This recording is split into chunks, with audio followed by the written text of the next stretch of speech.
Hi there.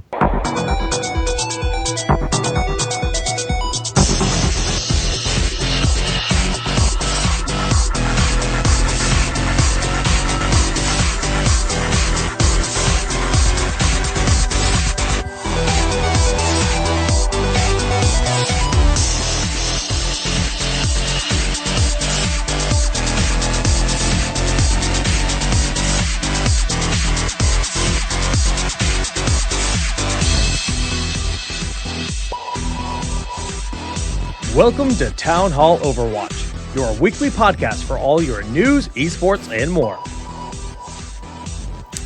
Hello everyone, and welcome here to episode number 14 of TownHall Overwatch.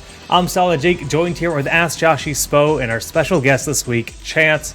And this week we're talking about the new hero, Ana, the patch that just released where, well, we basically have some other new heroes entering the game, the Atlantic Showdown, giving you guys all the updates, and then the esports coverage. But before we get to all of that glorious news, well, we had a week off. There's a lot to catch up on. And Joshy, you went to EVO.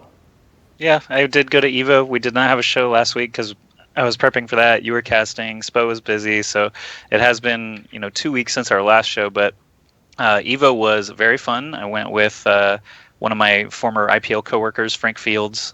So we hung out all weekend and got to see lots of other old IPL colleagues back in Vegas where we did our, IPL 4 and 5. So we got a lot of reminiscing. We went and ate at the Cosmopolitan a couple times and walked around and had some nice nostalgia trips. But we also met a lot of people, the ESL folks. There's a lot of new folks at ESL that I had never met that we hung out with there. And of course, the fighting game community in general is awesome. Met a lot of cool people through ESL folks and the former IPL friends.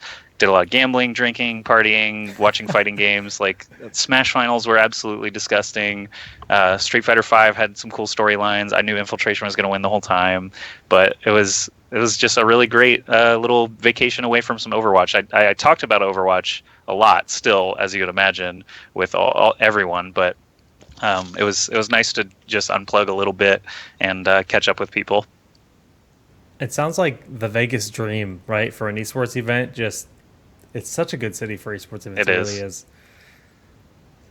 Spo, they appreciate some gaming. That's all I'll say. They definitely appreciate gaming. Yeah, I can imagine. Spo, you also had a pretty eventful week last Thursday when we did not do our show. What happened? True. Well, we played in the second round of qualifiers for the Gamescom regionals, and we ended up going through.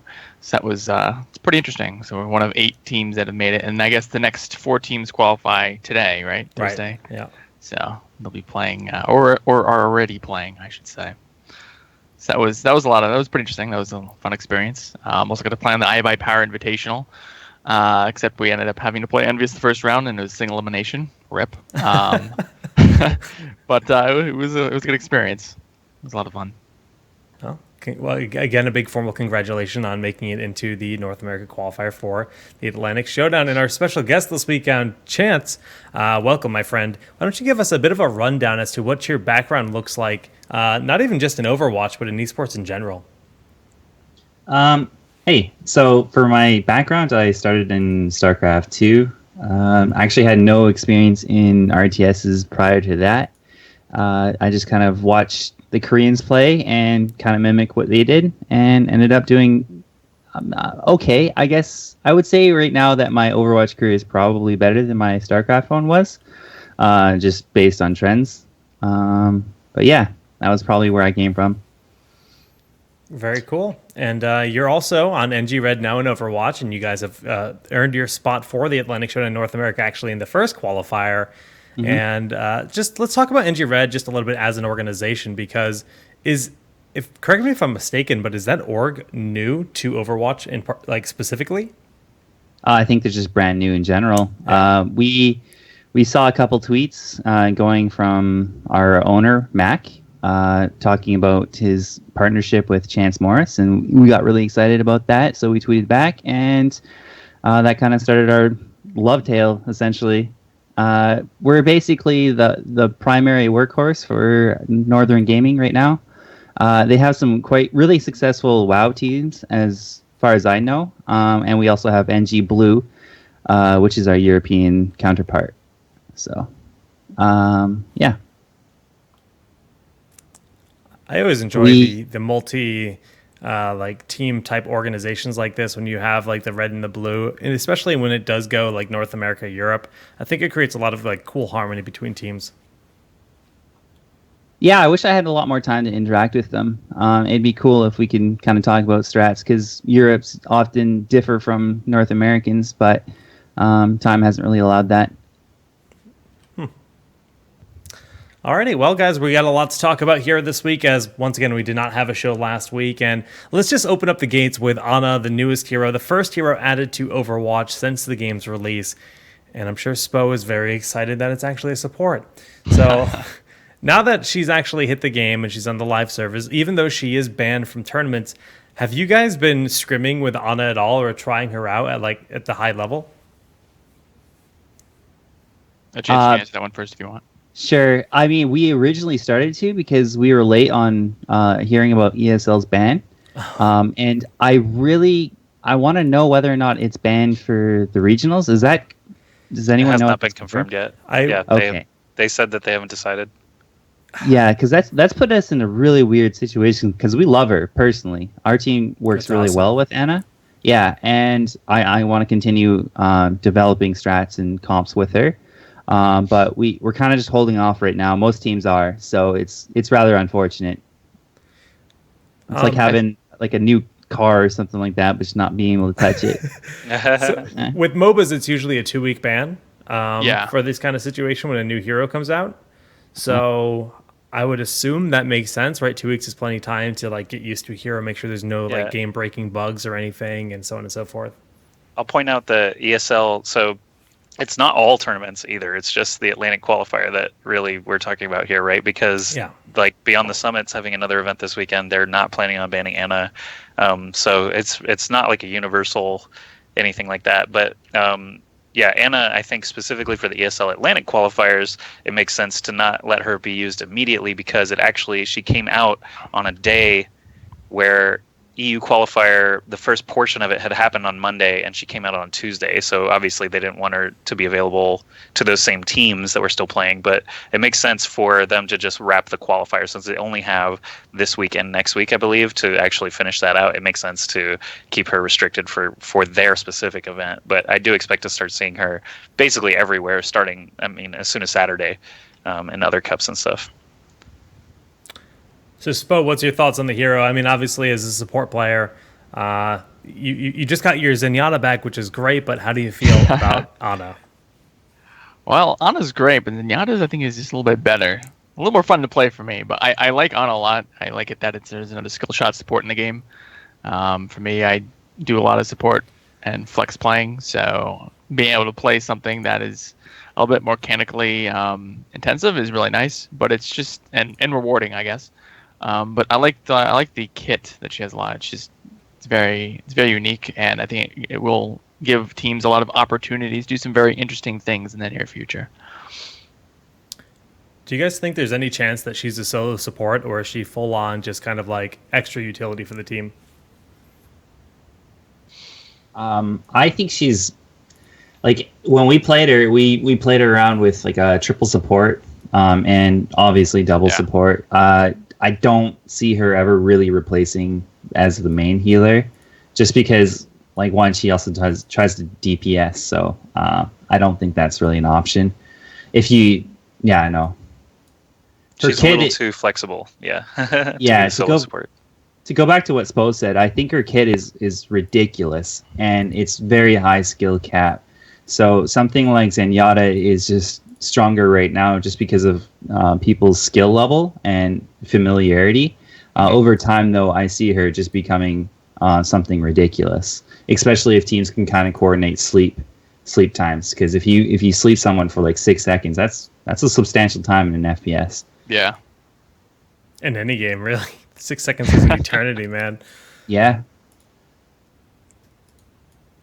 So in my experience, just playing with her a little bit, but mostly with her on my team with people who are still figuring out how to play her, I'll say that solo support, even a little bit of support, it seems like a lot of people are just trying to kill everyone with her at the moment. So it's going to take a couple weeks for people to really figure out how to even use her properly. So like, obviously she's got the sniper rifle, which immediately when you hop on her and you start scoping and hitting people with long range heals, it feels cool. So I think a lot of people are still in the mindset that she's meant to be really far away from the action, but I feel like the opposite is true. I think that people should play her almost exactly like they play McCree now, which is kind of just behind the front line, long enough range where you're safe away from other people. Use the sleep dart kind of either to set things up as Chance mentioned, or as kind of a panic button. Basically, if a Reaper or a Tracer ends up in your face, good sleep targets to run away from. But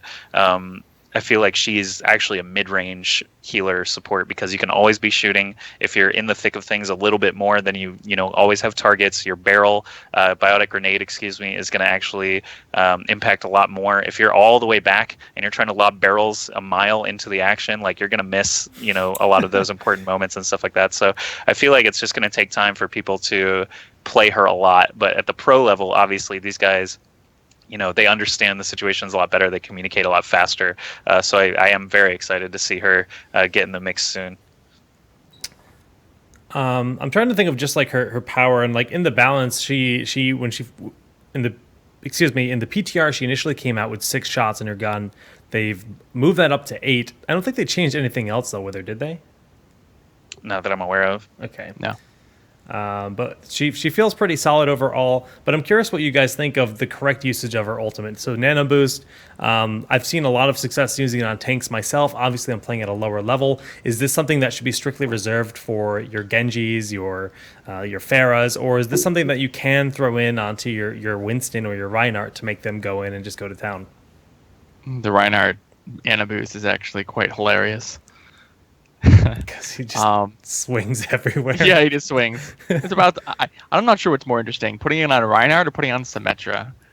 Oh, I think Symmetra running around is actually quite funny in pubs, but. Yeah, I've seen, honestly, the thing that I've seen the most with the Nano Boost is when Genji's ready to ult, she ults him, and he just Genji goes nuts and one-shots everybody. Really good. And McCree, you can make the same case for that, too. Yeah, the nano-boosted Genji sword will one-shot so many people in the cast that it's ridiculous. It's basically a weird guy, actually, a guy that I play with a lot, put it nicely. I think he's watching the show now. He said, when Genji's nano-boosted, it's like the entire enemy team is discorded. So it's pretty rough. I don't mind it when it's on the Genji. That feels fair because that's 2 ults being used, right? Sure. Yeah. Winston is actually the one that surprised me the most because it's just one you have a hard time getting away from a good Winston when you're talking about like C9 or Internet Hulk, right? So right. if one of those guys gets it on them and they plan their jump in correctly, like your team's dead. Period. There's nothing you can really do about that. You gotta sleep dart them with your own ammo. Yeah, you could. But right now she's kind of but it feels super strong on Winston. He's a durable target. He becomes even stronger with that on, and It's not like you can kind of miss. Like there's a lot of insurance when you throw it on Winston. With Genji, it's a little bit dicier, and the pay in is more, but it's super quick. You wipe the team in like an instant with that combo. Okay. Reaper was a lot of fun to have it on him, especially like on King's Row last point. I saw a lot of success on Reaper with his ult and without his ults. So Soldier's obviously. Diva. What about Diva? I saw some nano boosted Divas yesterday throughout my matches. She's pretty scary now. In a bind, we've used it in our scrims where like if we had no other better target, and yeah, it's not bad.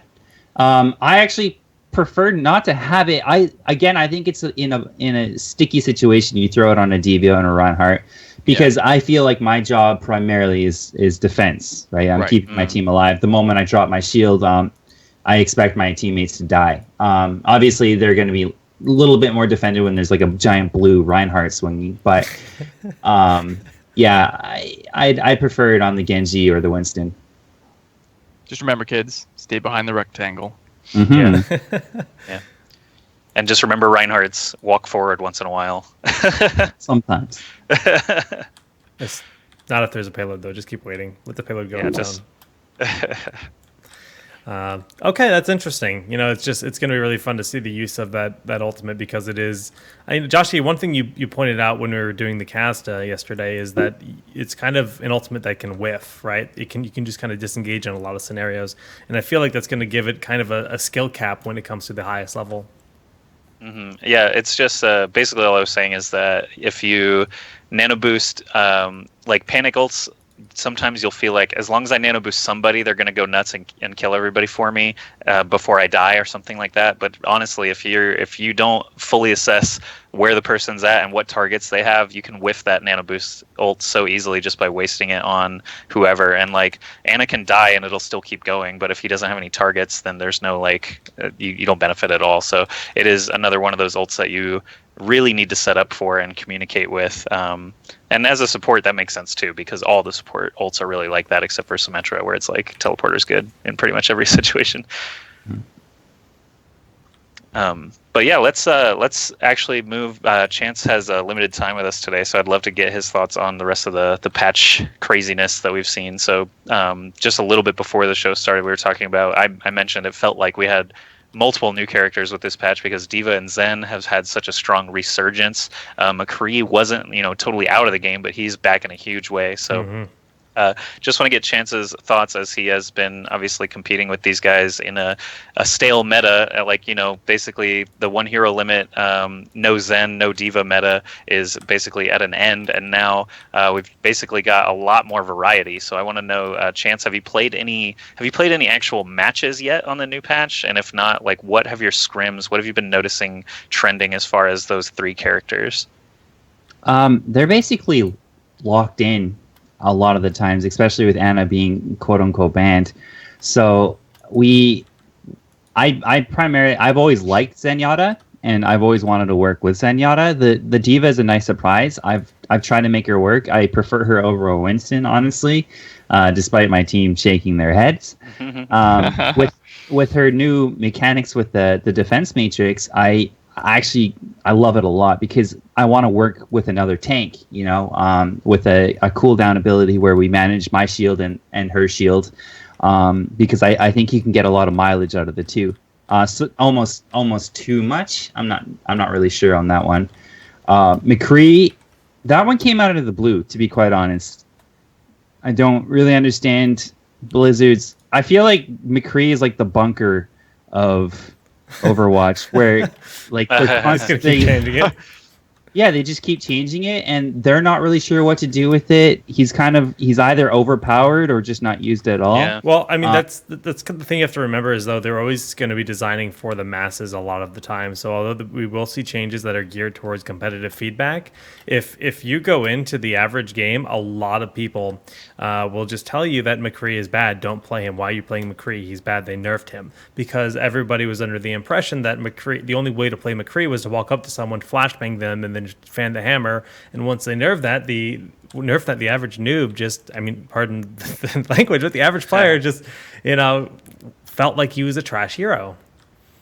Yeah. This definitely gives him priority over, it was Pharah and Reaper heavy, few weeks, but I think McCree definitely has priority over Pharah now just because he can accurately counter her. So it's kind of interesting. He's still not like the tank buster as that he was, but definitely, the fact that he's afforded a little more room, he can back up a little bit and still deal damage. That's just a blessing for people who actually have aim. Yeah, I actually see him as being more terrifying now than he was before. I melted when he was just right click, roll, right click. But yeah, I got used to it. That was when you're a pro, you just roll with the punches, and you understood that there's a McCree there and he can kill you instantly. But now there's a McCree there, and if I'm not positioned correctly, my whole team's dead because he just two taps everything. So he's more of a threat to me as a teammate. So I don't know if I like him or not. Obviously, we're using him, but I think he's going to need to be changed again. It reminds me a lot of Phase 1 McCree. Phase 1 beta was very, very similar, where he's just pretty much no damage fall off. Yeah, no damage fall off. Here, it's he still has extreme range damage fall off, but let's be honest, pretty much 99% of the targets that he's shooting at, he's going to be doing full damage too. It's a comfortable range now, Yeah, and damage amp comfortable range. and the return of Discord Orb, like the fact that Yeah. Discord Orb is back in the game, McCree can actually 1 and 2 shot people. Yeah, you just from mulch very long targets essentially. Yeah. Shoot the purple thing. And Discord Orbs travel faster now too, so it's more of a snap Yeah. call with good coordination. That being said, the way scrims have been panning out, you end up having the diva just like running into his face and just mitigating him altogether. Yeah, Makes sense because mobility is still his, that's his counter. Like he can't get around. Makes sense. Jump on him. Now he's like the new Bastion, where it's like literally any game you're in, if a Bastion appears, everyone's calling him out because no one wants to leave him alone. Now it's McCree or Zen, actually. Zen gets the same treatment now where it's like, Zen is up. Where is Zen? Got to kill him because the persistent orbs just mess you up so bad, and he's really hard to get to now. Like Bastion at least usually would be sitting in one spot. You could call it out and someone could flank him. Zen is just constantly zipping around behind Diva, who's now, God mode, and Reinhardt, who's always been around. And it can be very, very difficult for even flankers to get to him reliably. So what do you think about Zen resurgence? Do you think he's feeling too strong, or is he actually appropriate now? Actually, we'll start with Spo since he plays, support primarily. I think he's in a pretty good spot, though. I think the Discord Orb is a little bit too strong. They nerfed Zen's primary fire by 5 damage. It used to be 45, now 40, to accommodate for that. They also increased the secondary fire up to 40 from 35. Right. But the Discord Orb still it seems like it's a bit too strong.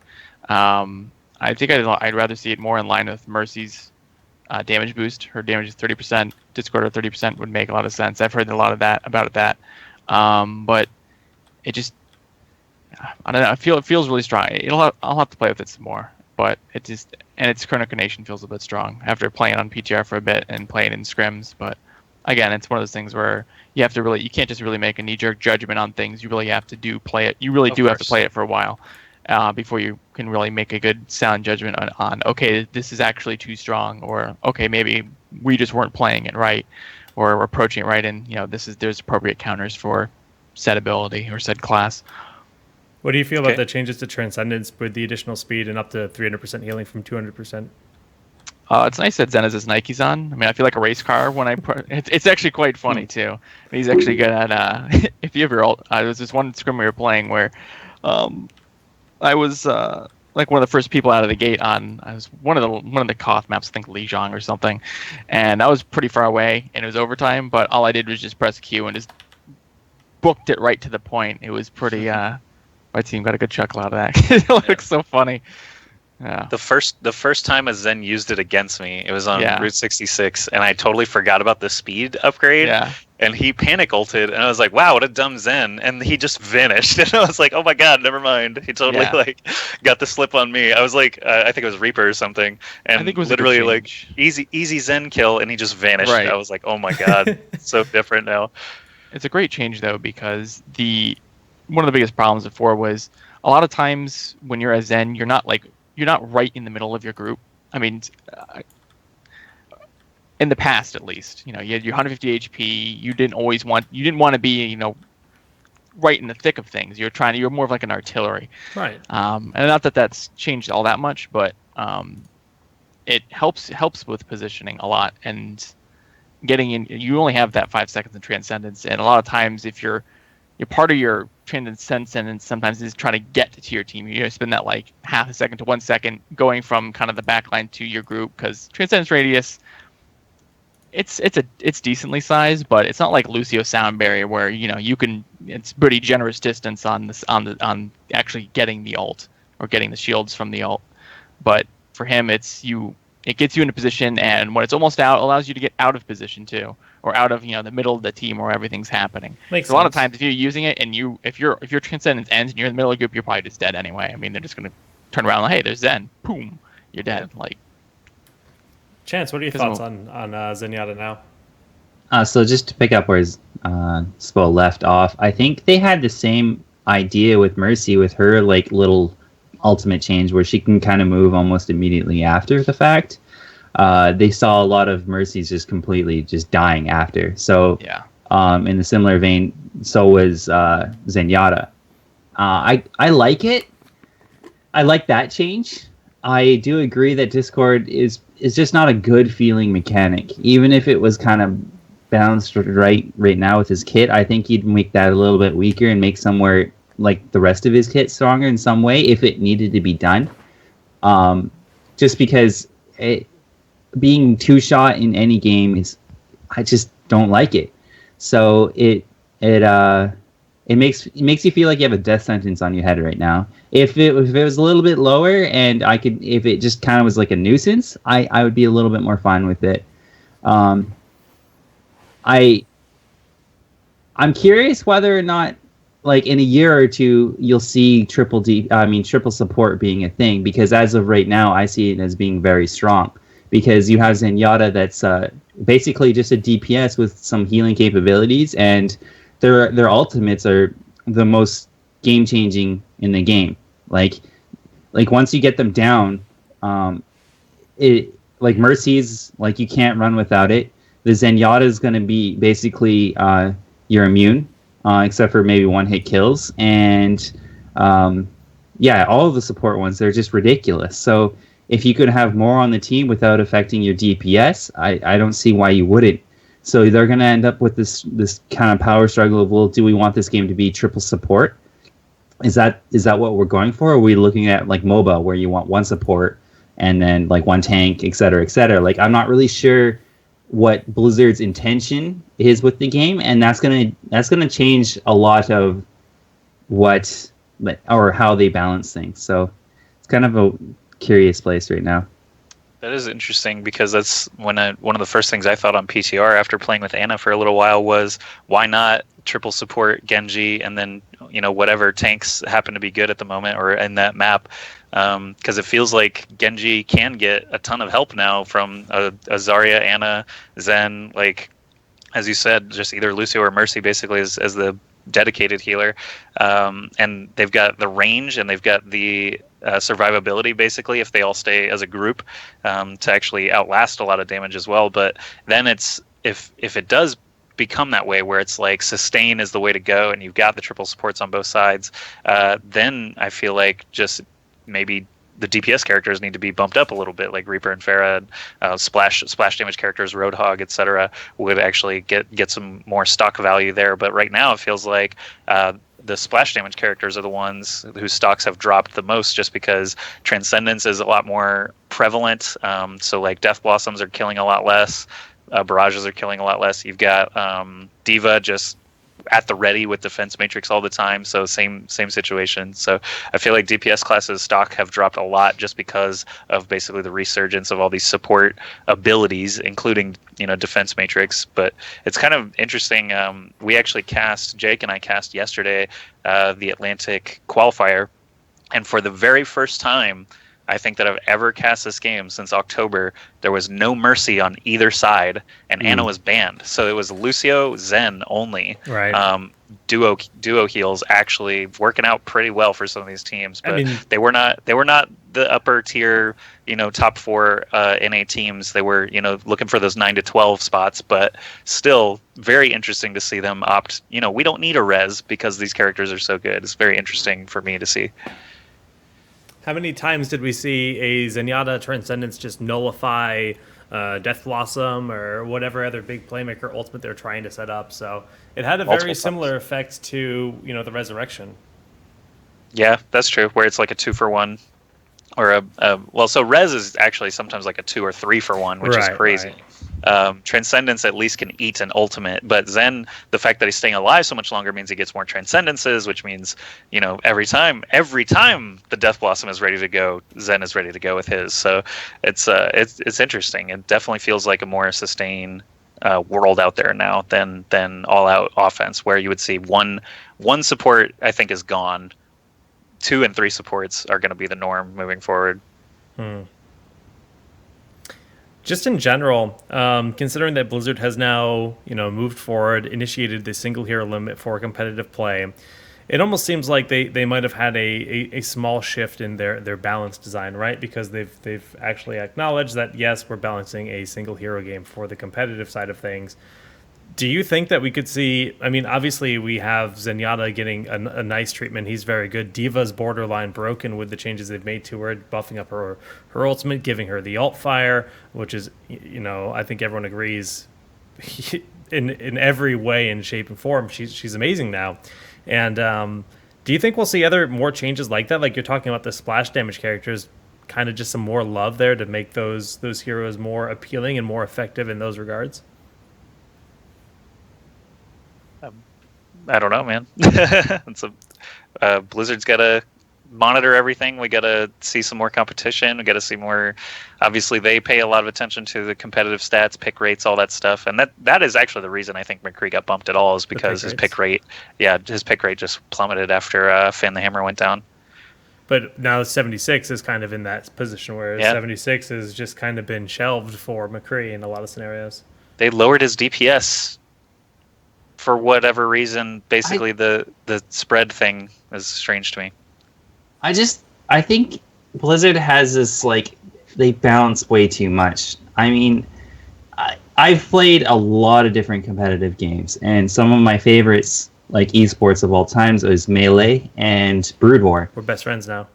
Yeah, well, if you looked at those two games, like they're untouched essentially. Like Blizzard did balance Brood War every now and then, but after a while it just stopped, and you had the rise and fall of like so many different kind of units, and some of them became like mainstays. Like the Corsair had its like niche place, right?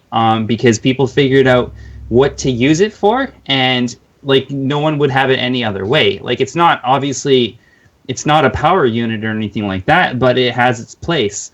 And when you have an esport, there's like this fine balance between, okay, the developers want to do something, but you also want to kind of give the players a little bit of breathing room and let them grow the esport as is. And they're looking at stats in the immediate, in like the 2-week time frame kind of thing, going, okay, this is unbalanced because X just changed, right? But that's, in my eyes, that's not enough time for people to really get an understanding of the game and figure out what works in what situation. They're just throwing things at me, and then it becomes a flavor of the month type scenario where we're just picking what's strong right off the bat, right?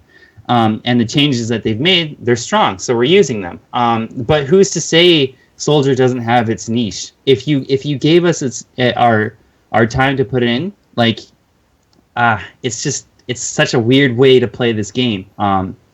So I'm not really a fan of that. I don't know. I can totally sympathize with that. Spo, how do you feel? Having watched much Brood War, stay up at very, very late hours for many years, I always say that I definitely get that. I mean, you see these people find new ways of using new tech, of new ways of utilizing what's available to them. It's not always necessarily that one class is never going to be used, but sometimes people just haven't really used it correctly yet, and I think Chance is really right on that. It's hard to. I mean, I don't know if I agree with the game going totally untouched, but I think that it should be more hands off than it is currently. There's got to be a line. Yeah, there has to be some kind of medium, but I don't think balance should be touched that much. Do you think? Do you think that they're trying too hard to make sure that all now 22 characters are going to be used in competitive? Like the fact that there will only be a maximum of 12 different characters ever used, and the fact that it's more likely only 8 to 10 of them really will be used because you're allowed duplicates on both sides of a 6v6. Is it silly to try and make all 22 competitively viable, or do they have to? Is that like their number one goal, is to make sure that there's not a character that gets ignored like Zen was? Go ahead, Chance. It's just too small of a time frame, and it feels like a helicopter parent where they're just so scared and they want to make sure everything's working, so they keep touching it, right? And they need it to grow a little bit. But to backtrack a little bit, I don't know if they can even do that because they set the motif of changing all the time. So if they went radio silent now and they just left McCree and Diva the way that they are, they set the precedence that like they're balancing stuff. So I don't know if you could even make that change back, or if it's like irreversible, right? So I think taking a couple steps back eventually is necessary for them to let us deal with things. Because another thing, when someone comes up with some new innovative way to use a unit in Brood War, it was amazing. People are super excited, and the same goes with Melee. When you have a character like Jigglypuff or something like that just come out of nowhere and just won Evo with Puff, a character that was considered terrible for years and years and years. Like, it's hilarious, like dude. that stuff makes people go wild. But when you look at balance changes, people just get pissed because it's not the players making these great changes. It's like the developers doing stuff, right? So it's not very good in my eyes. It's necessary, and I think like if there was a balance change in something like Melee, like a decade-old plus game, you'd end up looking at some of the characters that have like literally no love, right? You change one or two things on the lower tier. You'd leave everything else untouched. And we can look at Widowmaker. I had like Wolf is just in tears because they changed mechanics about how she plays, and in my eyes that's a huge taboo. You don't mess with someone who's been playing a character a certain way mechanically. Like, you can change numbers all you want, like I'm gonna be mad, but like if you change mechanically, you changed training, you changed him like working and actively using a character the way that he feels it should be used, and taking that away from him. And that kind of, we're going back like multiple patches now. Yeah, but right, right. No, this is all relevant. Yeah, you get that muscle memory of just utilizing the scope, and the moment it doesn't work is the moment that you make a big misplay that could cost a tournament match. Who knows? I mean, it makes perfect sense because functionality like that is, I can only imagine how devastating that must feel. Yeah, it's brutal, and they need to know how a professional like almost operates, and like how a scene grows. Like, that is something that like you cater to the masses, but the masses often look up to the pros, right? Like they're the role models. They're the ones who are at the forefront of the meta and tell you what is OP and what is not, right? So like, there again, another line of balance between casual and pros. Like, of course we want people to have fun with the game, but I feel like people have fun with the game if the game is fun, and Overwatch is fun, right? So unless you have like horrible problems like PS4, like Torbjorn's, like that's an issue, obviously, right? You need to fix that. But otherwise, fixes it too, though.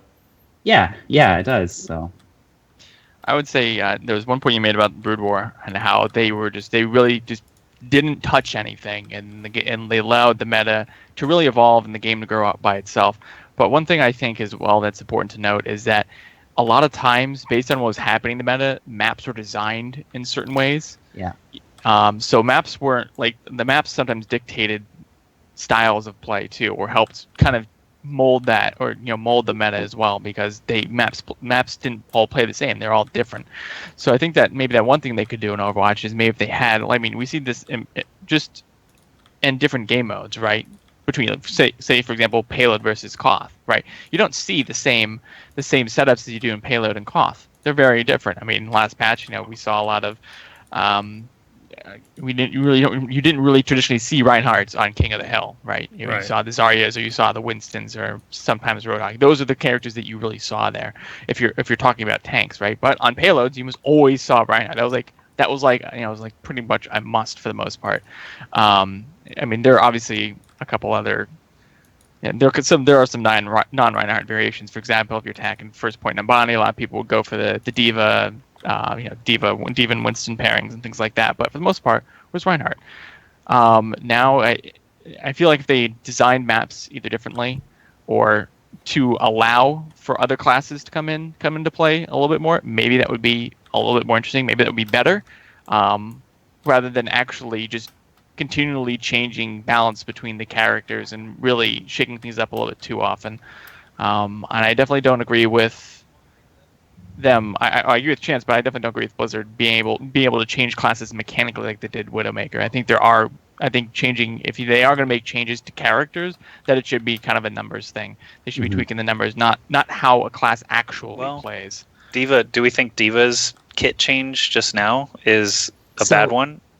This is different because when you look at Widowmaker, she was top tier, right? The reason they made a change to her is because of a nerf. When you look at a mechanic like Defense Matrix, you're looking at the bottom tier, right? She was hardly used. So that is a quality of life change, and I respect that. I felt like it was in due time too. Like it was done well with D.Va. So I don't have a problem if they change mechanics on characters that are very rarely used, because oftentimes those people will find it like a quality life change. So it's a little bit different too, because it's like D.Va's was an actual functionality change. Like she got enhanced functionality, and with Widow is they literally took away an advanced technique, essentially like an AT. They said, this is an advanced technique with the scope to be able to just quick scope and get out. And mechanically, if you want to do this, you're rewarded for being a higher level player that's trained to do this. And they just said, no, we don't like this. And this reminds me of like Halo, when there was BXR, when you could do like the double melee attack in Halo 2, I think it was. And then that's something that the players really liked. It added like just a small sense of complexity, just one simple AT. And but it really it was created for hype moments, like he would get a kill because XYZ or whatever. And with Widow, just taking away that advanced technique, although there aren't a lot of advanced techniques, I don't know, it just kind of feels like they're just trying to simplify the character. And in turn, it is balancing her, because that did make her stronger, but only at the highest level. And that's when that kind of stuff is exciting to experience, and people can aspire to grow and be able to do that as well as that player is. Yeah, I mean, that hits me home too, because I did Reinhardt canceling too. And like understandably so that it got nerfed, because it was a lesser known one, and it was flat out ridiculous. You took like something that did 75 damage and you turned him into a lawnmower effectively. Thanks for that chance. Yeah, so like I was like on the mine was lesser known, and almost no one used it, but it was almost stronger than the Widowmaker one.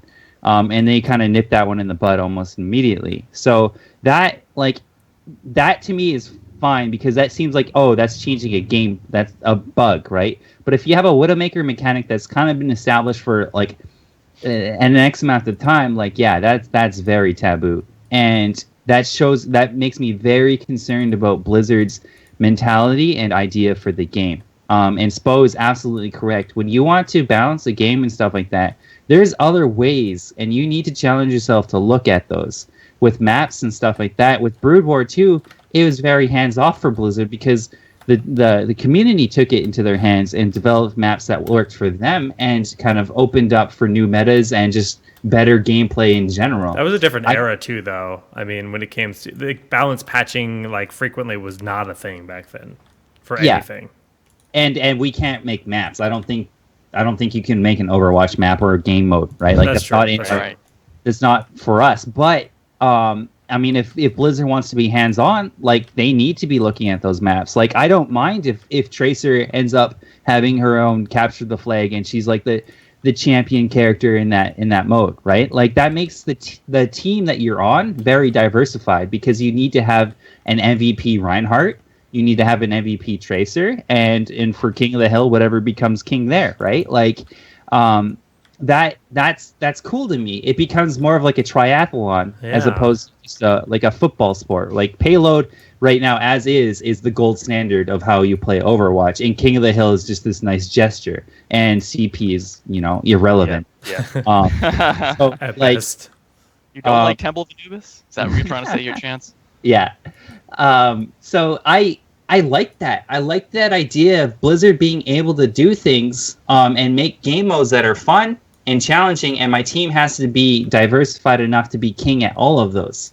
That's cool to me. And I hope they share that same idea and go down that road, as opposed to changing characters drastically, because I don't think that's going to work.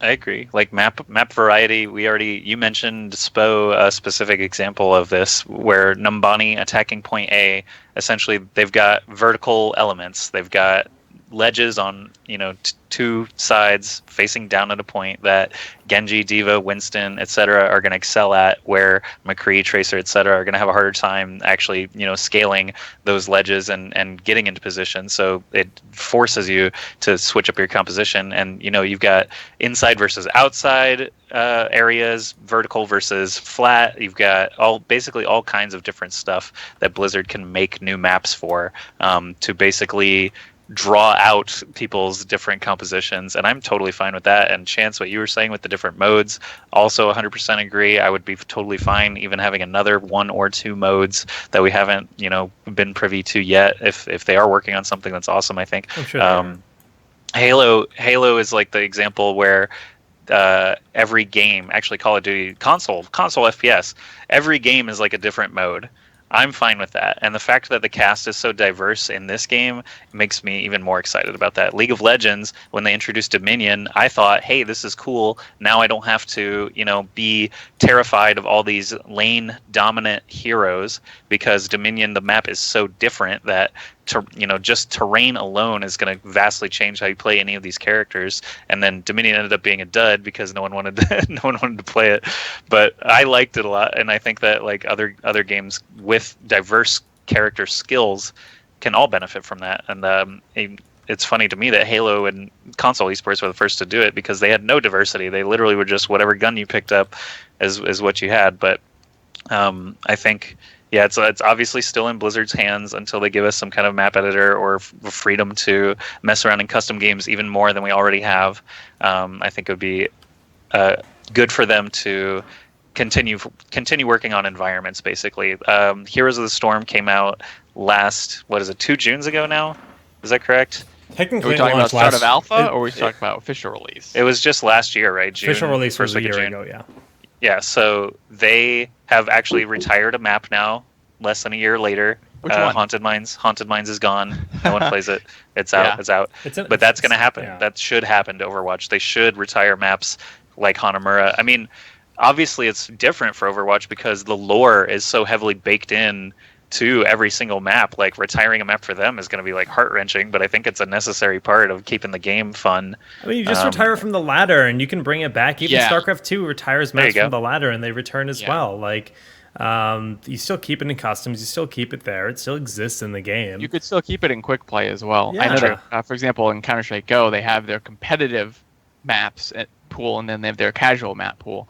Also so true. You could do something like that as well, where you have the current maps or the most recent maps, the competitive map pool, but you have the casual maps where you can also play some of the ones that aren't you don't get to play in competitive mode or aren't played in the pro scene.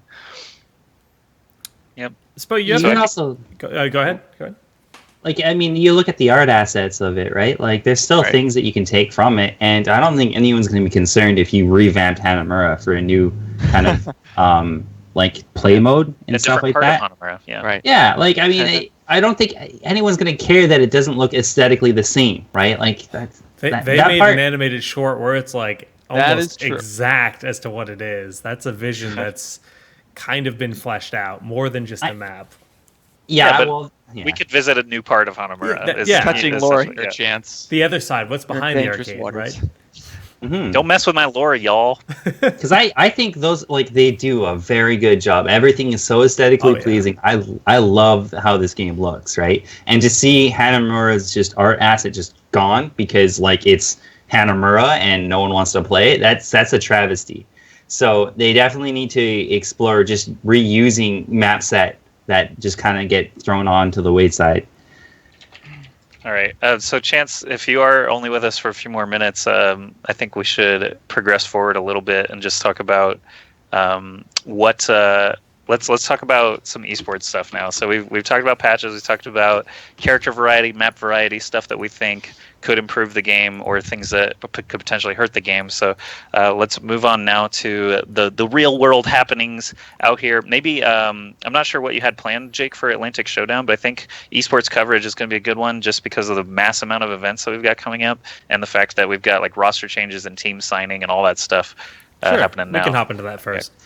So, Chance, I'll just get started and ask you, if you've only got a little bit of time left, what with NG Red what kind of experience have you had with them as an organization that you hadn't had before Overwatch? Like, just tell us a little bit about the team dynamic and competing at a high level, since you are now part of the top echelon of North American teams qualifying for things like Beyond the Summit and the Atlantic and stuff like that. Just give us your quick rundown on your competitive Overwatch thoughts and feelings, I guess. I may not understand the question, but yeah, it was pretty vague. Let me say, I'll narrow it down. Playing with a team. Working together as a team and finding success as a team. Right. Yeah, this was very different for me because, like, I bring up StarCraft, Brood War, Melee, and stuff like that. So those are all like one-on-one games, right? That's my jam. That's where I kind of shined, and I do very well in very like quiet environments where I can practice and grind. And coming into like a team environment was really weird for me because you end up having to manage a team, coach a team, emotionally and in-game kind of thing. So this was all just kind of crazy new territory for me.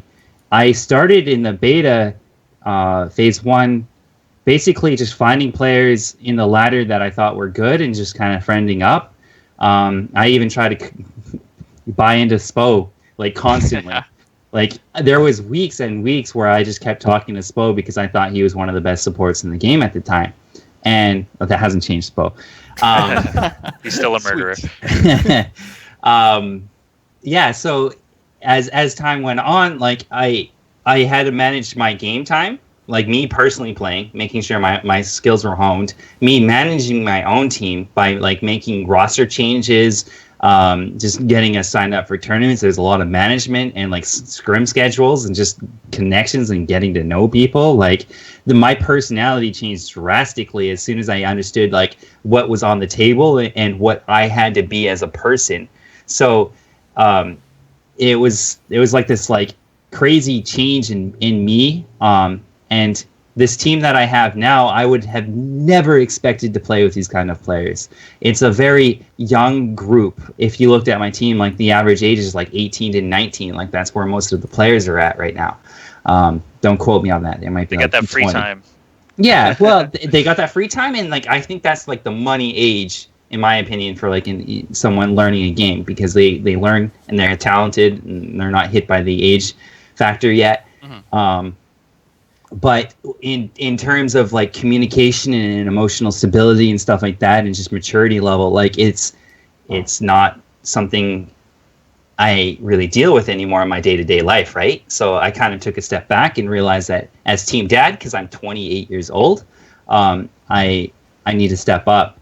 And so our team's like really shaped up because we have all this crazy potential with like all these young bloods, right? And we've performed really well. Am I like really off topic? No. This is exactly what I'm asking. Like your experience with NG Red.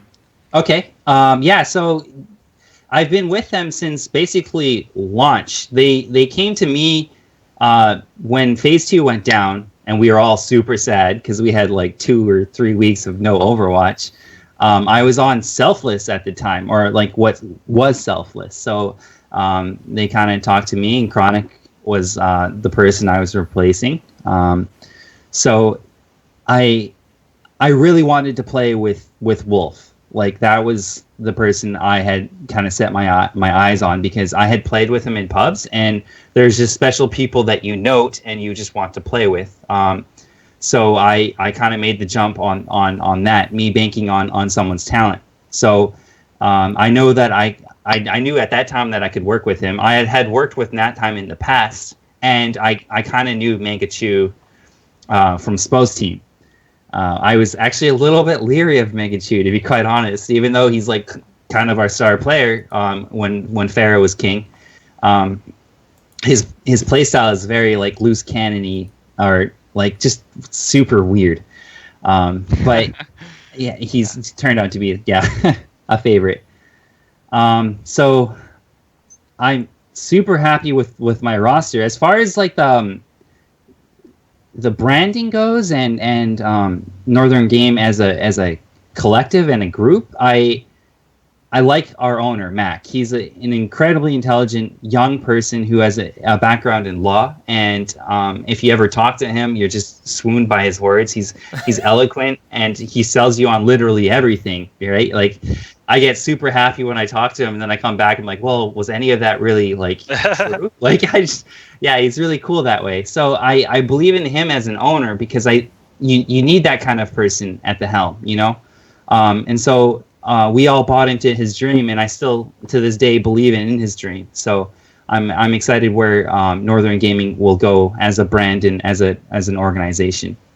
How do you feel specifically beating some of these top teams that, like you said, like NG Red kind of appeared at launch? We already had Envious Gaming Envious, Luminosity, Cloud9, etc. were already established throughout beta, and now your squad is starting to beat some of those squads. Like, how does that feel coming up in the world, basically, and qualifying for these big money events?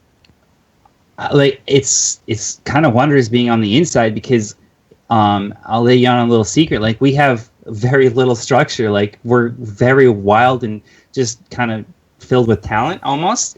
If you looked at other players like Envious and stuff like that, there's structure there. There's discipline, and every span spot that they have, it's thought out, right? There's like mechanics there. But if you watch someone like Megachu play, his flanks, I don't even know where he's flanking half the time, right?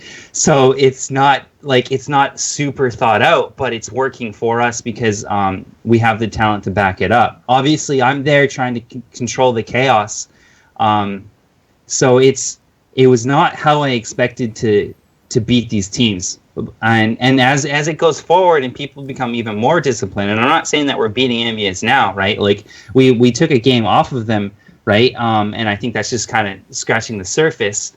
We're just now realizing like that the discipline needs to be there, the structure needs to be there, and we need to get off this high of beating these teams and really buckle down and be consistent, because that's at the end of the day what makes a professional team. Like these wins that we have, I'm not satisfied with.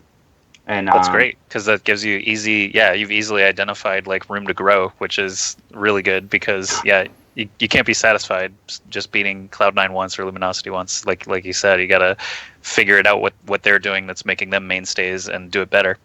Yeah, and I honestly think it's perfect because we take losses. Like we've lost to Code 7 recently, like in twice, and Envious like that. If you looked at our Ghosted Gamer rankings and it's kind of gone down, and in my eyes, I think that's a good thing for the team, because there's a lot of growing pains that we need to go through as a team. And I think we're in a place, as far as like stability is concerned, that we can take these hits, and people on the team will mature.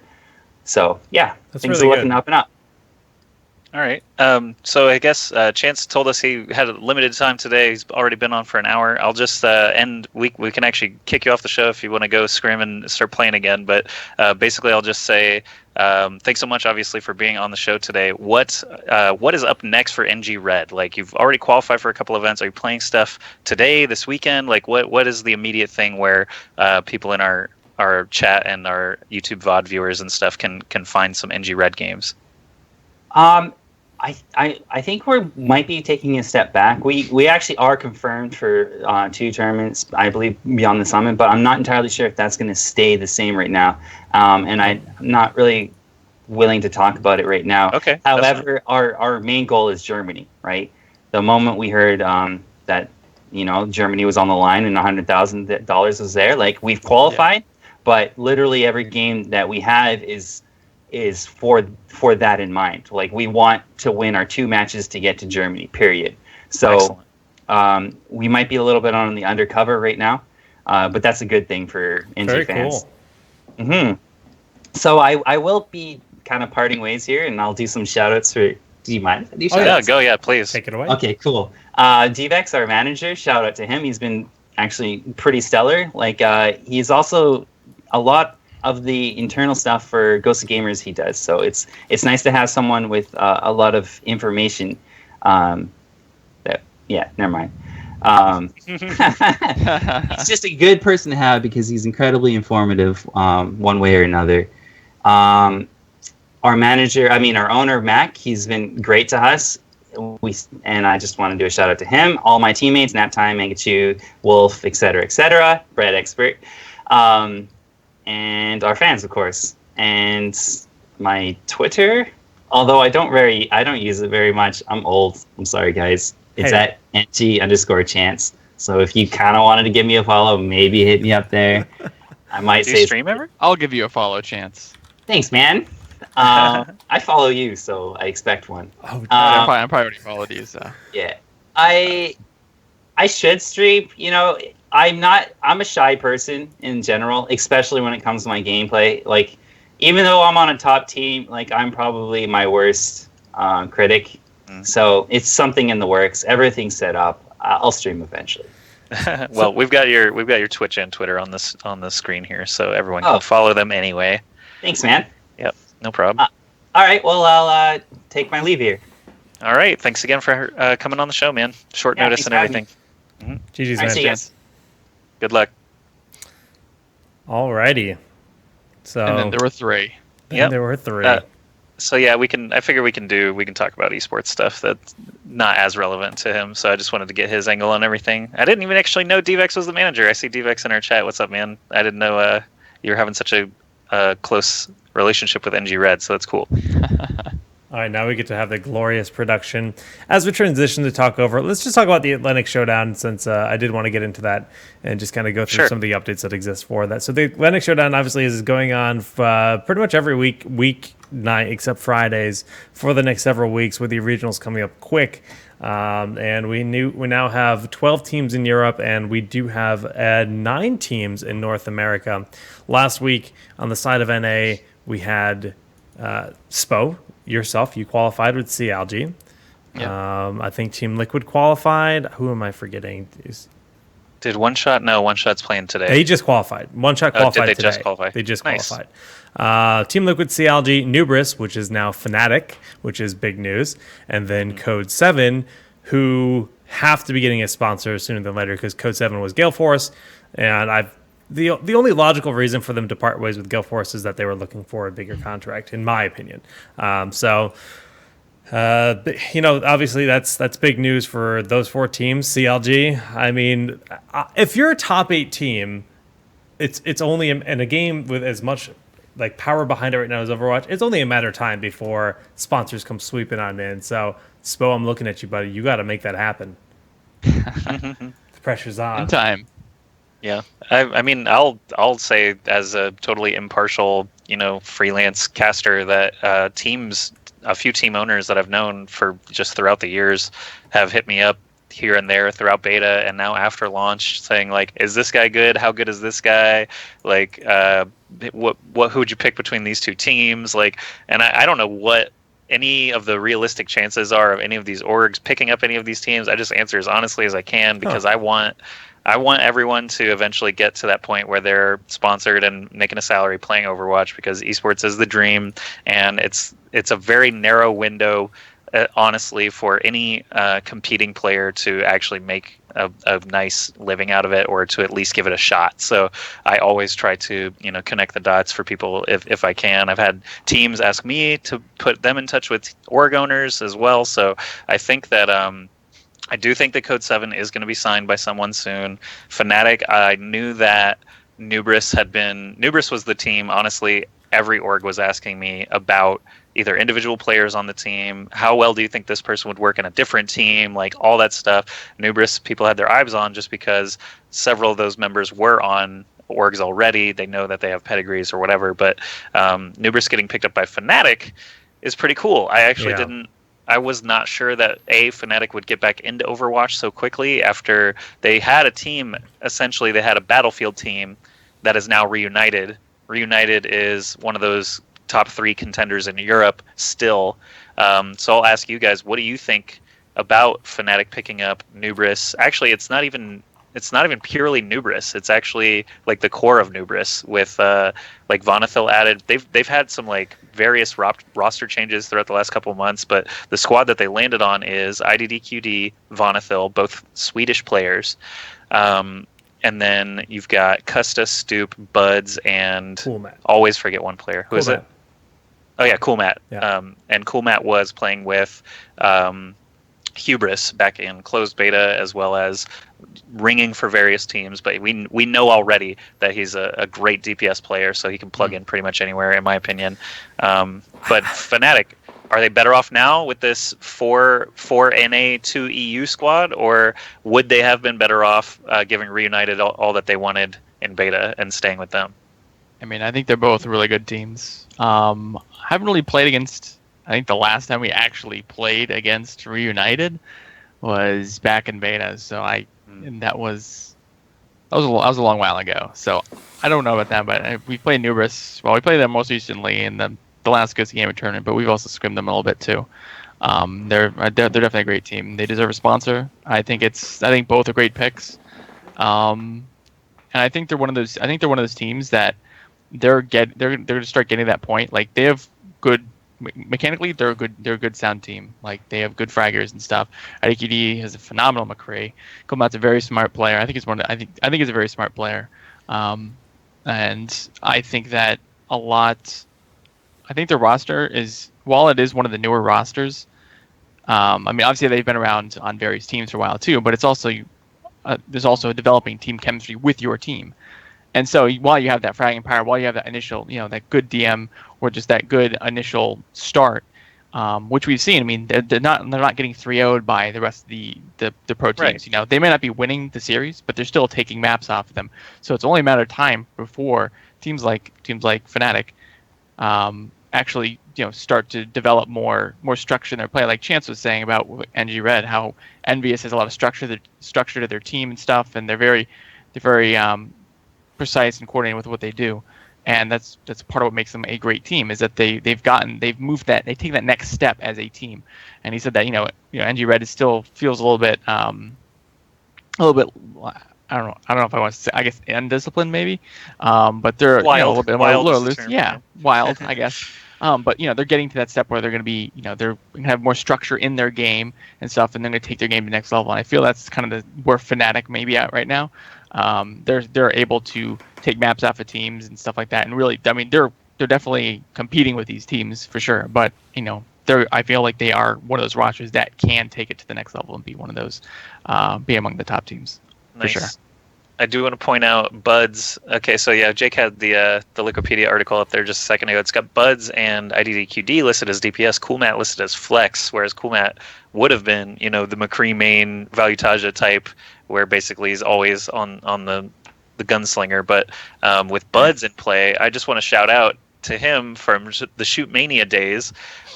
Literally, I met Buds like 4 years ago, and he was like a scrawny little 17-year-old teenager.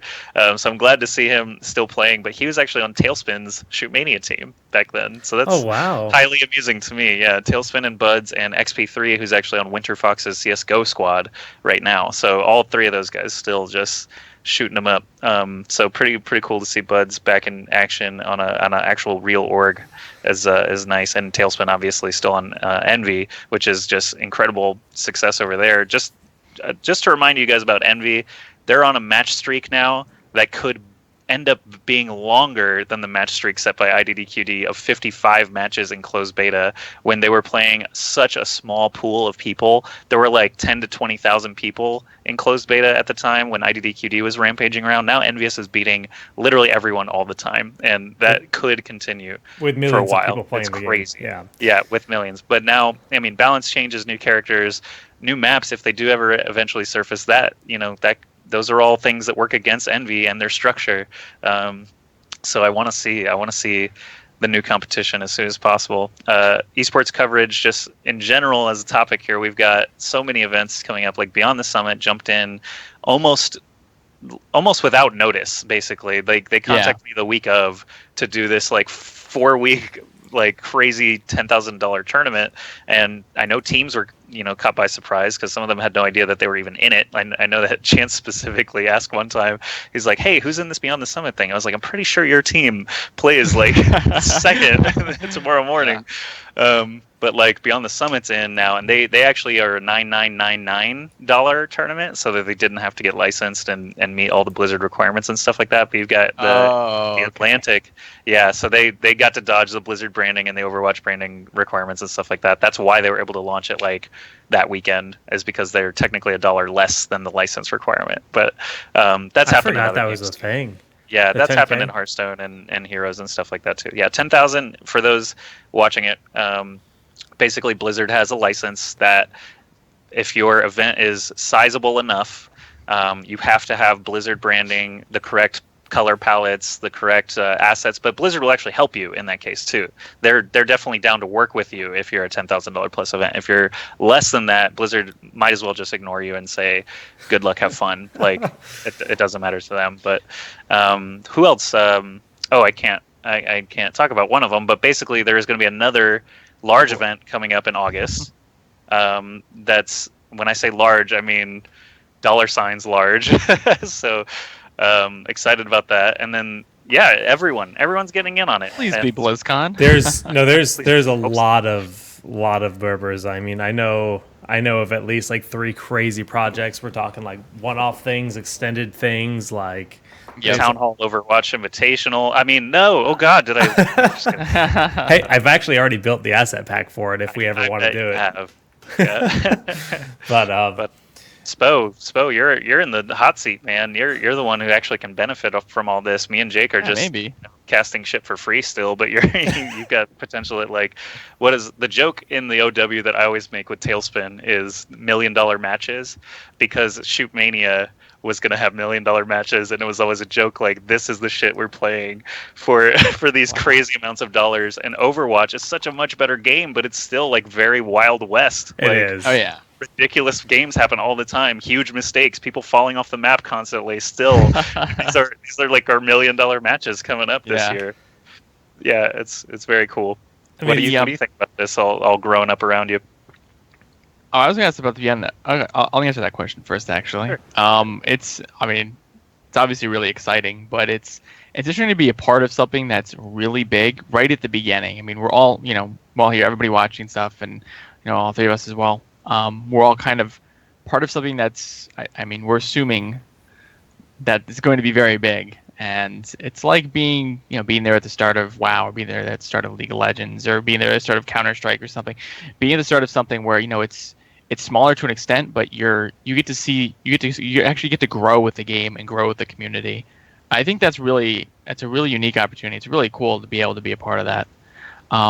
My question was about the Beyond the Summit tournament, though, because they had 1 week already. They had 1 tournament, but I guess there's like a second tournament. Mm-hmm. And then how does that work? Do they invite more teams to that, or? Yeah, so it's we had 2 teams escape the bracket, right? Right. Last in Code weekend. 7. The same thing will happen this weekend. So we'll end up with 4 teams. And so then there's 4 teams. Sorry. So he's got it up. He's got it up on the screen now. So there's another. It's going to be a 4-team $10,000 event at the end. Right. So it's 2 weeks. Envious and Code 7 got in last time. This week it'll be 2 new teams. Invite, I believe. I don't believe they did a qualifier while I was at Evo, but 2 more teams will join Envious and Code 7 the first weekend of August to play for that 10 grand. Okay. That's the dealio. Yeah, top 3 get paid, $5K for first place. Not bad. Yeah. And that was Code 7's monster run. That was Code 7's like huge run. They beat NG Red, Luminosity, and Cloud9 in a row in the losers bracket to qualify. And wasn't that like just when they had gone back to being Code 7? That was like the first event of being Code 7 again. That's just like, that's a good timing, right? To be like a team that's like honestly seeking a big sponsor. It's not that Gale Force isn't a big sponsor. It's just obviously they weren't happy with their contracts. If I had to speculate, at least, just kind of hungry for more, because with Overwatch being as large as it is, I think teams can actually ask for a decent amount for salaries compared to some of the other titles out there. So yeah, well, the orgs now are way bigger than they used to be, just off the backs of Valve, off of Daddy Valve growing esports so hugely, just with potentially illegal skin gambling as it turns out, but basically a shitload of teams made a shitload of money, and now they can actually pay players closer to what they're worth. So I'm all about the residual outcomes of that. Obviously, the skin trading and separate economies and stuff like that are kind of crazy. Stuff's happening every day right now. We're finding more and more news about that stuff, but it is cool that teams have some spending power, because back in StarCraft 2 2010 it was like, what org is possibly going to sign you? Evil Geniuses exists. Fnatic will grab like 2 players, but then the Koreans showed up and it was like, why are we spending any money anywhere but Korea? So I'm happy to see Overwatch obviously has the global appeal. There's no like one region that's absolutely dunking on anybody. Asia's slowly easing into it. Me and Jake actually recently talked about a Japan team and a China team, and obviously there's a lot of Korean teams as it is taking over there. But we'll see soon the internationally global play, what happens with that. Yeah, I'd love to see that. It's been nice to see them, because there are a few show matches and stuff going on. There was one, I don't remember. I think it was one of the Inven show matches. They had a Korean team, Japanese team, and I think they had the Chinese team there as well. They just had 3 of them playing show matches. But it'd be nice to see more tournaments and stuff from their regions too, because there's always there's always difference in play styles and kind of metas between regions, and it's kind of cool to see where the different regions are at. Mm-hmm. I'm hoping that they have something this past weekend when I was at EVO. I remember watching about 20 minutes of it. All right. I'll try and dig that up. Do we think Korea's gonna take over? Just because, Korea doesn't have a track record in FPS. I mean, they're good at games and they'll be good, but I don't think they'll take over. Who knows, man? Because look, in Korea, teams are owned by telecom companies. They have infinite money dollars. They already have team houses. They already have structure in Seoul where you can live in an apartment on this level of a building, work in an office / play 10 hours a day in this level of the building, and have a mall beneath you where you can buy your clothes and food and everything you would ever need. So they literally can do whatever they want. And the fact that the game is now 10% more popular than League of Legends and PC Bongs across the country for like a solid month now, definitely incredible. These teams are going to be making offers. We had access to Lime on UW Artisan. He's the captain for them. He told us in beta that MVP gave them an offer that involved 0 money. It was, you can be MVP if you live in our house and our facility for a year. A year with no money. A and year. we were just like, yeah. And they were like, well, obviously we turned it down, and it's making me sad because Korea's just trying to exploit everyone. But if there's enough players, they're going to get that super squad eventually. Like, the faker of Overwatch exists somewhere out there. We're going to see him eventually, but who knows when and how. I think Korea's infrastructure is definitely going to be supporting Overwatch just because of the PC Bong numbers. Like, it's stupid to ignore. No, it will be big, but it's just like, I think in the Western world, we've always had a lot of talent in FPS games, like just forever and forever and forever. And there's enough people that are seasoned veterans. There's enough history. Jake, this is not an FPS, man. This is a MOBA with guns. This is Korea bread and butter. This is how many characters actually have to aim. Don't answer that. It's less than 22. Like, the fact is, they have team coordination, communication, ult timings, positioning. They have that superiority. True. Like, it's gonna happen. The big difference with this and a MOBA, though, is like, well, I guess I'm comparing it more to Heroes, but like, there are people that can just pop off and just win fights. There are people that can just absolutely dominate someone, like just with the your carries and whatnot. Sure, you can do that in League to an extent, but there's no farm. And a game can be flipped on its head in just one engagement in Overwatch, which is going to make it just super fun to watch, which is why I like it so much myself. But Korea is going to be very good. I think I was talking to you about Detonator, the Japanese pro team that played against Koreans, and they just got demolished. Like, Japan is not known for PC esports at all. They're console, they're fighters, arcade games, but it's interesting. China will also be a massive, massive contender in the global scheme of things, because they've always huge number. Yeah, the huge number of players available is going to obviously produce talent like they always do. They always get a couple of contenders at the world stage. Southeast Asia in general has been very into MOBAs, and obviously there are some similarities between that and Overwatch. So I can see how that would that could appeal to them a lot. Yep. Other than it just being an awesome game, of course. Yeah. All right. Well, and do we have any specific topics, I guess Atlantic Showdown is actually still happening, but that's just to fill you guys in with that. Here's the start to finish on what the Atlantic Showdown is. It's ESL's $100,000 tournament that will take place at Gamescom. Gamescom is in August, which is just next month.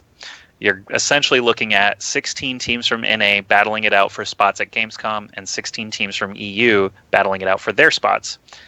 Right now, each week, we're getting 4 new teams to go toward those 16 teams each. Eventually, I think we end with 8. Is it only 8 teams go to Gamescom? Yep. 4 teams in America, 4 from Europe. There you go. So 4 from NA, 4 from Europe. We'll actually play the first, cross-region in-person event for $100,000, and that's next month. So that's all we're talking about when we talk about the Atlantic. Essentially, there's teams that you haven't heard of probably that are going to be playing in those regionals, but they'll at least have the chance to make it to Gamescom. And I could just glance at the Ghost of Gamers rankings at this point and probably pick a top 4 from each region, with maybe 4th place being like the wild card. But yeah. we've got some super teams ready to battle it out for some cash. I'm excited. And this week we do have the NA qualifier happening right now. Selfless just advanced over Elevate. One Shot advanced a bit earlier. And we have another matchup going between Sodipop and Paragon, and then Oh No and Colorado Clutch. I think I was pretty surprised to see Highly Refined fall as early as they did. I thought they looked pretty good in the matches. I saw also FaZe Clan fell very early in the bracket yesterday. FaZe lost to Oh No or something? Oh No, in the round of 32, excuse me. Yeah, crazy. FaZe had Mendo and 2Easy playing for them. And they lost. Huh? And Blam. And Blam. Jeez, why'd they lose, Bo? It's because you're not playing with them. It's clearly the reason. I don't know. FaZe. I'm just shocked. And I forget who qualified for Europe. It was actually like I wasn't fully familiar with all the teams. I'm still learning Europe to a good extent, but Too Strong, Bikini Beach Esports, Pretz, and Deathmatch Gang. So that's kind of what's going on there. Yeah. One more qualifier next week. The week after that is going to be, as you mentioned, the regionals, which is be Monday, Tuesday for Europe, and then Wednesday, Thursday for NA. That'll give us the 8 teams. Those 8 teams will need to quickly figure out their arrangements to get to Gamescom and compete for that $100K prize pool. And that's the Atlantic Showdown. But as you mentioned, Joshy, there's tons of other events happening, tons of stuff to consume. The last thing I wanted to talk on, at least in terms of esports, is actually going back to Fnatic. I'm curious how you guys feel about the yet another team that is half NA, half EU. And they haven't announced anything pertaining to a team house or anything at this point, have they? No. It said they will be competing in the NA region, though. Just majority rule seems to be the online determinant for whether you're NA or EU, at least by ESL's rulebook. And obviously, Ghost of Gamers and stuff like that, you can play whatever you want. Nubris had already qualified on NA, anyways. Yeah. So they're just taking that qualification, but they haven't talked about a team house yet. I think a team house is possible, though. Fnatic is one of those orgs that definitely could afford it. Huh. And they've had team houses in the past for other esports in even Korea and Europe. Yeah. I will say though that I'm very curious to see if and when we get an Overwatch World Championship announcement, what will those residency requirements be? Because Blizzard, pretty stingy about that stuff ever since StarCraft 2 kind of got away from them a little bit. Essentially, Koreans basically were able to just fly in, take some money, and fly out of whatever region they wanted, and eventually they put a stop to that. Said you need a P1 visa or a student visa or a work visa to be able to claim that you're from that region.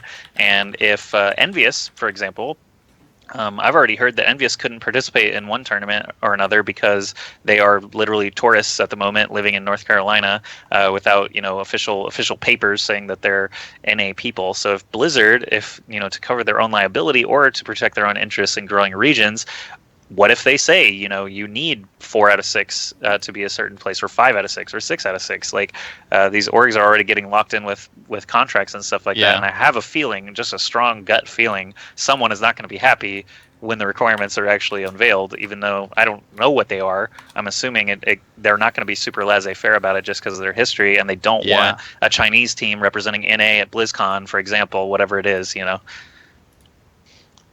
It's a good point. And there's going to be a lot of interesting things to talk about when we finally do have the confirmation of what Blizzard's going to do for however they approach their official esports. This is totally off topic, but I just realized this is episode 15. So I was wondering if that was correct. I actually literally was like, has it only been? It's 15. Yeah, it's 15. Nice. Man. At least we caught it before the show was over, right? Sure, dude. At least the entire episode says episode 14 on the bottom left. I can fix it. I can change that stat. Okay. Yeah, I feel like don't it's know. tradition to have it and say an episode behind on screen now. Oh yeah, Jake, we should talk about our cast on Saturday. Oh Figure yeah, out we have an event coming up. what it is and who and what. Go for finals? Yeah.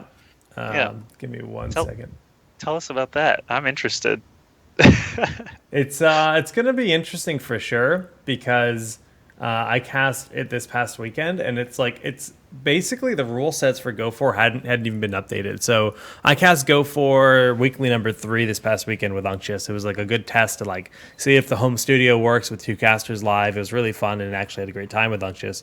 But the match quality was definitely a step down from the other events that I had been watching and seen, because their rule set still stated at the time that there was no hero limit, and I think that would definitely deter a lot of teams. But anyways, Elevate did end up winning, and Elevate's been doing a lot better recently. They went into day 2 for today's qualifier for the Atlantic Showdown. They just ended up falling 3-0 to Selfless Gaming, but still definitely a team to look out for. CLG, you guys will be playing, correct? Yeah, You qualified. Yeah, I believe you guys will be playing, which is good. But let me just pull up the actual bracket here for you guys, because And prize pool? What is the prize It's pool? actually- Several thousand, right? I don't think there's actual money. I What? think I thought the Go For monthly finals was like the cash opportunity. based on the website, I don't have official confirmation, but based on the website, the prizing is peripherals.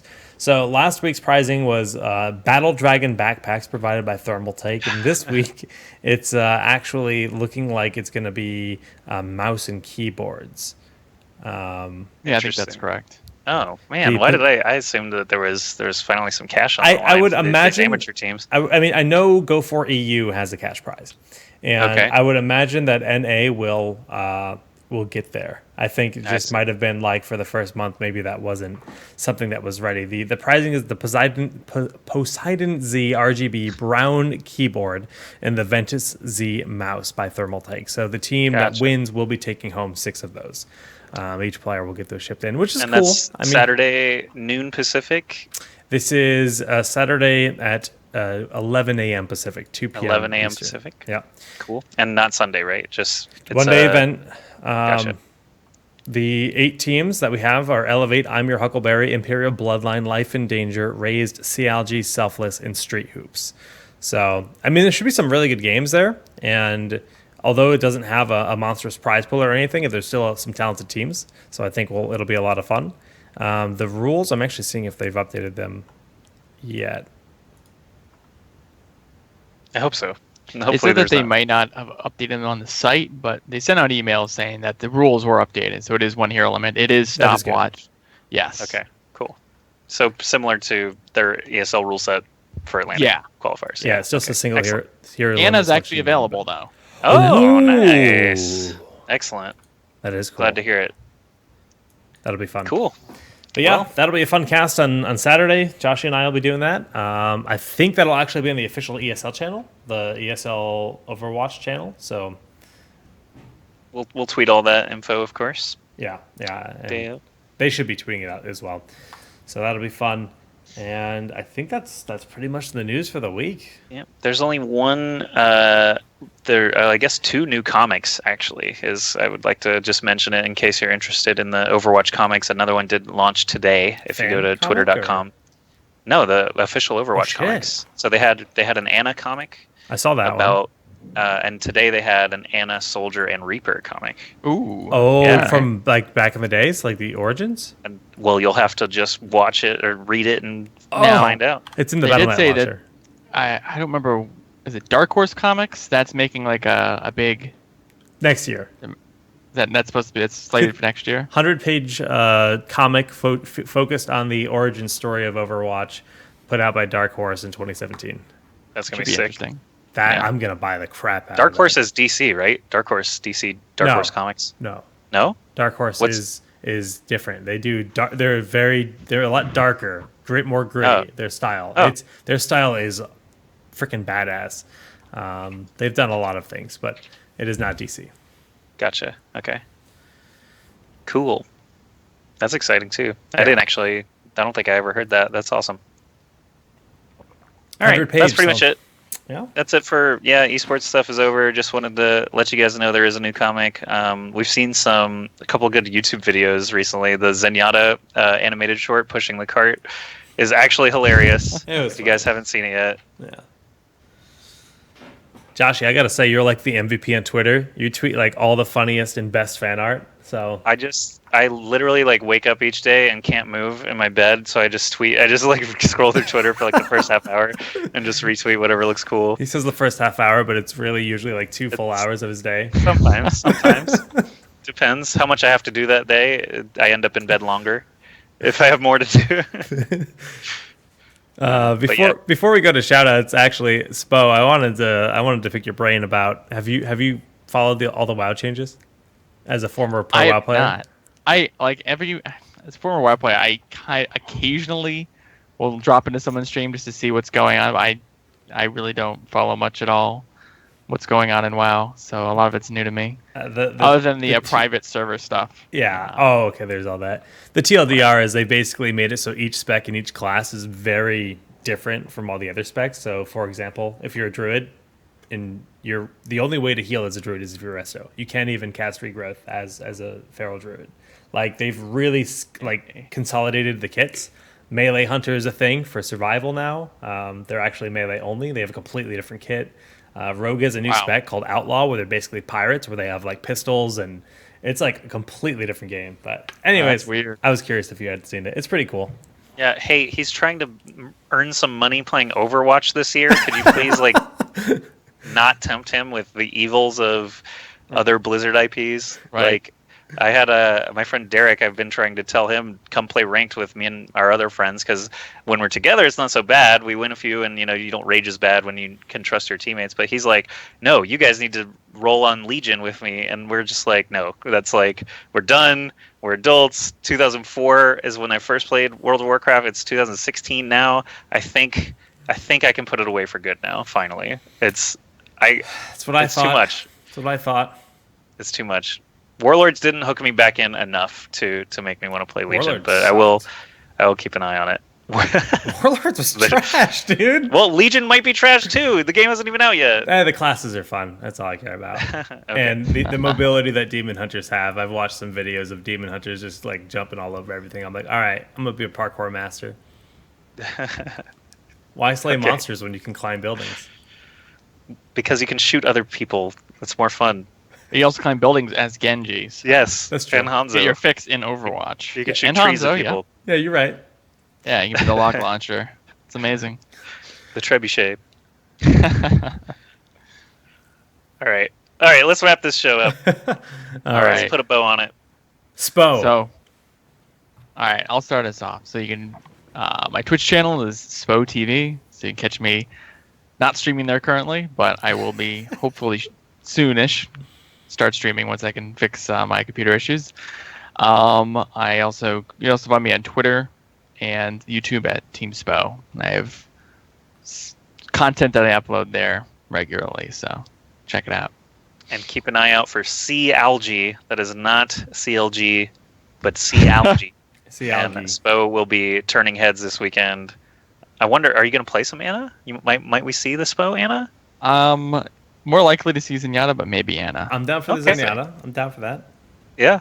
I remember in closed beta, he was the most annoying Zenyatta that I ever faced, so I'm sure it's still top notch. But yeah, he'll be playing on Saturday while me and Jake are casting. But my stuff is just Ask Joshy on everything. Almost daily streams. I've been taking a break here or there just if I have to cast that day. Sometimes I I'm just too tired to mess with you people. But no, ask Josh on everything. Overwatch all the time. Please follow my stuff and keep track of me. But Town Hall Overwatch every week. I think we might already have a guest secured for next week, so we won't have to scramble around so much. But keep an eye out for the cast and things like that. I'm actually going to be traveling a bit in August, so pretty excited to share more about that with you guys on Twitter soon. But that's it for me. I'm just having a blast. Evo was a great vacation, and I'm ready to get back into Overwatch full time again. Well, big shout out to just all you guys for watching, tuning in to the show every week. Big shout out to Asus Republic Gamers for supporting me and for supporting the podcast. And some cool stuff on the horizon per usual. Can't announce everything quite yet, but there's a few projects that have just kind of surfaced, which sound like a lot of fun. This weekend's gonna be a lot of fun casting with Joshy. Look forward to that. And I just bought weights. I got a brand new weight set. So if you guys know Kubi, I'm going for him. I'm gonna be the new swole nerd. No, but realistically, my wedding is like 2 months away, and I'm just like, all right, it's time to buckle down and stop being an oafish creature that sits around playing video games all day. And once in a while, I should actually exercise. So, just trying to be a more responsible adult. But that's gonna do it here for TownHall episode number 15 here for Overwatch, not 14. Yep, correct. Got it, yeah. And we'll see you guys next week with some more Overwatch coverage. GG's. Bye, guys.